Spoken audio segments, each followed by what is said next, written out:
Teman-teman, hari ini kita mau belajar tentang perubahan Undang-Undang Dasar 1945 atau biasa disebut dengan amandemen. Nah, yuk simak materinya bersama. Teman-teman, tahu nggak sih apa sih itu amandemen? Amandemen itu kayak kelas, teman-teman. Kita bisa mengubah aturan kelas kalau aturannya sudah tidak cocok lagi. Nah, negara kita, Indonesia, juga punya aturan loh, yaitu Undang-Undang Dasar 1945. Nah, perlu juga tuh kita perbaiki supaya kedepannya lagi menjadi lebih baik. Nah, itu yang dinamakan amandemen. Tetapi walau ada perubahan, ada bagian yang tidak boleh dirubah loh. Salah satunya seperti pembukaan Undang-Undang Dasar 1945, Indonesia tetap menjadi NKRI dan Indonesia tetap pakai sistem presiden. Nah, bagian dasarnya tetap ya. Kenapa sih Undang-Undang Dasar 1945 perlu diubah? Supaya negara kita menjadi lebih maju dan adil.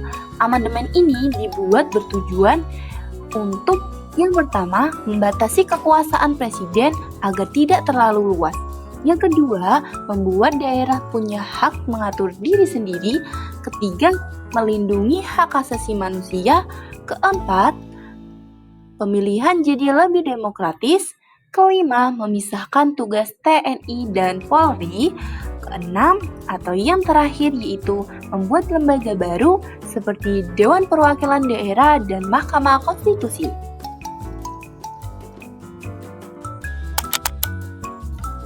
Amandemen Undang-Undang Dasar 1945 terjadi 4 kali perubahan.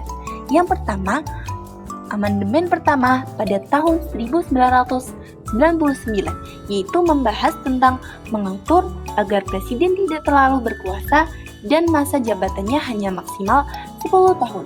Kemudian yang kedua pada tahun 2000, yaitu menjalankan hak daerah, menambah aturan hak asasi manusia, dan menjelaskan Indonesia sebagai negara kepulauan. Kemudian yang ketiga yaitu pada tahun 2001, membahas tentang presiden dan wakil presiden mulai dipilih langsung oleh rakyat dan dibentuk oleh lembaga baru seperti Dewan Perwakilan Daerah dan Mahkamah Konstitusi.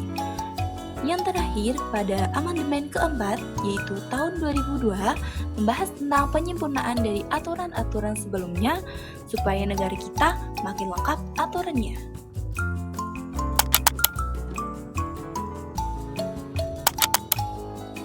Setelah terjadi amandemen, terdapat perubahan besar loh, seperti MPR yang dulunya lembaga tertinggi, sekarang MPR kedudukannya sama dengan lembaga negara lainnya. Tugas MPR sekarang yaitu mengubah dan menetapkan undang-undang dasar, melantik presiden dan wakil presiden, dan bisa memberhentikan presiden jika melanggar aturan. Nah, dampak dari amandemen ini yaitu setelah Undang-Undang Dasar 1945 diubah, banyak hal yang jadi lebih baik loh, yaitu seperti hukum lebih adil, daerah punya kewenangan lebih, kemudian demokrasi makin kuat, dan hak asasi manusia warga negara lebih dilindungi. Nah, itu dia teman-teman. Sekarang kalian sudah tahu kan tentang amandemen Undang-Undang Dasar 1945. Nah, sebelum selesai, kita main game dulu yuk. Iya teman-teman, teman-teman kerjakan dulu ya gamenya guna mengukur kemampuan teman-teman. Apakah sudah paham atau ada yang masih bingung? Gimana teman-teman? Hasilnya memuaskan atau masih ada yang belum paham atau ada yang masih kurang?